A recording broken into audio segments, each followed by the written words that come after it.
क्या हवाई जहाज में किया गया टॉयलेट सीधे जमीन पर आकर गिरता है तो बच्चों के जैसा सवाल, लेकिन कभी ना कभी आपके भी दिमाग में सवाल तो जरूर आया होगा। कई बुद्धिजीवियों का तो यह भी कहना होगा कि वो टॉयलेट अर्थ के एनवायरनमेंट में आते आते अपने आप ही खत्म हो जाता है। लेकिन थांबा, ऐसा कुछ नहीं होता, क्योंकि हर एक हवाई जहाज के पास खुद का 2 गैलन का एक टैंक होता है जिसमें उस टॉयलेट को इकट्ठा किया जाता है, और जैसे ही हवाई जहाज लैंड करता है उसके बाद उस टैंक को खाली कर लिया जाता है।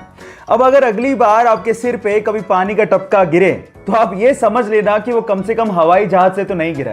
क्या इसके पहले तक के फैक्ट आप जानते थे? और अगर नहीं जानते थे तो चैट सेक्शन में लिखना मत भूलिएगा। गाइस, मान लो आप किसी वजह से अपनी कार में फंस जाओ और आपके सेंटर लॉकिंग सिस्टम की वजह से सारे कार के दरवाजे ऑटोमेटिकली लॉक हो जाएं और वो खुल नहीं रहे हो, तो उस सिचुएशन में आप लोग कार से बाहर कैसे निकलोगे? डोंट वरी, इसका भी एक हैक है, मैं आपको बताता हूं। उसके लिए आपको अपनी सीट के पीछे लगे डिटैचेबल हेड रेस्ट को पहले निकालना है और उसके बाद उसकी एक टांग को किसी एक विंडो के कॉर्नर पे लगाना है इस तरह से, और उसके बाद उसको धक्का देना है, जिसके बाद वो जो विंडो है वो क्रैक हो जाएगा और उसके बाद आप उससे बाहर निकल सकते हो। मजे की बात यह है कि सबसे आसान तरीके से सबसे इजीली टूटने वाला कांच आपके बैक साइड में लगा होता है, तो उसको तोड़ना और भी ज्यादा आसान होता है।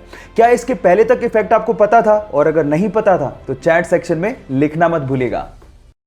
गाइस, क्या आपको पता है कि इंडिया की सबसे धीमी रफ्तार से चलने वाली ट्रेन का नाम क्या है? डोंट वरी, मैं आपको बताता हूं। सबसे धीमी रफ्तार से चलने वाली ट्रेन का नाम है मेट्टुपालयम ऊटी नीलगिरी पैसेंजर ट्रेन, जो कि मात्र 10 किलोमीटर पर आवर के हिसाब से चलती है, जो कि हमारे ही देश की सबसे फास्टेस्ट ट्रेन से लगभग 16 गुना धीमे चलती है। अब आप लोग सोच रहे होंगे कि इससे बढ़िया तो मैं पैदल ही निकल जाऊं, लेकिन ये ट्रेन इसलिए इतना धीमे चलती है क्योंकि ये ट्रेन पहाड़ों से होकर निकलती है। लेकिन जब आप इसकी सवारी करेंगे और बाहर का नज़ारा देखेंगे तो आप इतने मंत्रमुग्ध हो जाएंगे कि आप लोग ये शुक्र मनाएंगे कि ये ट्रेन इतना धीमे चलती है। क्या आपको इसके पहले तक इफेक्ट पता था? और अगर नहीं पता था तो चैट सेक्शन में लिखना मत भूलिएगा।